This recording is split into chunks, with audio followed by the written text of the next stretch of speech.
What the research actually says about caffeine and performance: 90% of the world uses this drug every single day, and almost none of them are using it correctly for performance.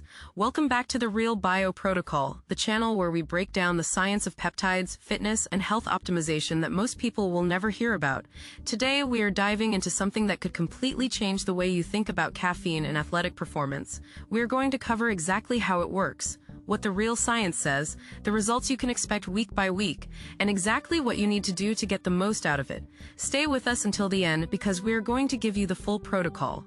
By the end of this video, you will know the exact dose, timing, and method that elite athletes use to maximize caffeine's benefits. Let's get into it.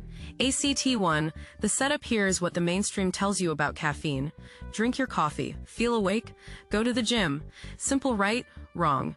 The fitness industry has turned caffeine into background noise. Energy drinks, pre-workouts loaded with mystery blends, coffee shops on every corner. We have normalized caffeine so much that we forgot it is one of the most powerful legal performance enhancers on the planet. But here is the problem. Most people are completely adapted to it. They drink 3 cups just to feel normal. They are not getting any performance benefit whatsoever. They are just avoiding withdrawal.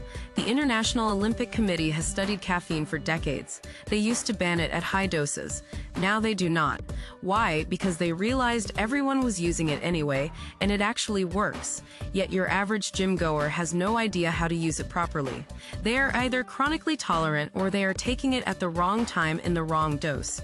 Either way, they are leaving serious performance on the table. ACT2, the science. Let us look at what the research actually shows. A meta-analysis published in the British Journal of Sports Medicine examined over 300 studies on caffeine and exercise performance. The findings were clear. Caffeine improves endurance performance by roughly 3 to 4% on average. For strength and power, it is closer to 2 to 3%.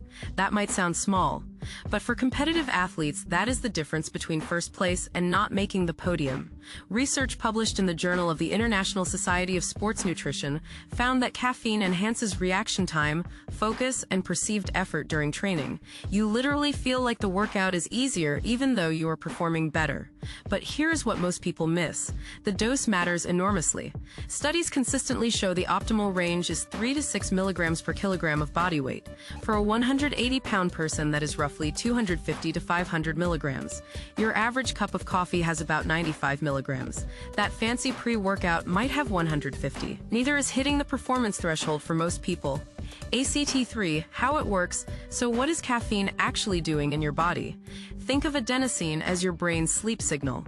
Throughout the day, it builds up and makes you tired. Caffeine looks almost identical to adenosine at the molecular level. It blocks those receptors like putting a key in a lock without turning it. But that is just the beginning. Caffeine also increases adrenaline and dopamine release. It mobilizes fatty acids from fat tissue, making them available for fuel. It reduces your perception of pain and effort during exercise. Research from the University of Georgia showed that caffeine reduces delayed onset muscle soreness by nearly 50%. You recover faster. You can train harder the next session. At the cellular level, caffeine also appears to enhance calcium release in muscle fibers. This directly improves force production during contractions. Your muscles literally contract harder. ACT4, the protocol here is exactly what you need to do. First, cycle your intake.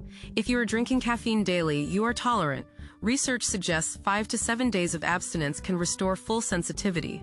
Use caffeine strategically for key training sessions, not as a daily crutch. Second, nail the dose. Calculate 3 to 6 milligrams per kilogram of your body weight. Start at the lower end and assess tolerance. Third, timing is everything. Studies show peak blood concentration occurs 45 to 60 minutes after ingestion. Take it 1 hour before your workout, not right before. Fourth, consider the delivery method. Pills or powder give you precise dosing.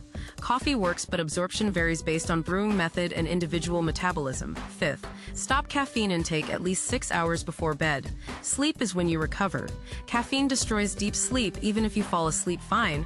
ACT5, week by week results. Week 1 of proper caffeine cycling, you will feel the withdrawal if you were a heavy user. Push through it. Week 2, your baseline energy stabilizes.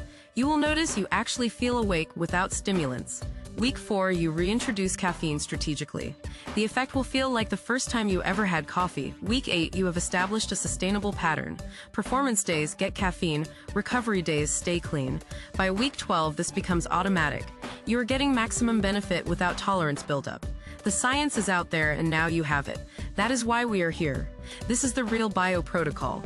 If you enjoyed this upload, do not forget to like and subscribe. Subscribing is completely free. Share this with someone who needs it and tune in again for the next upload. See you then.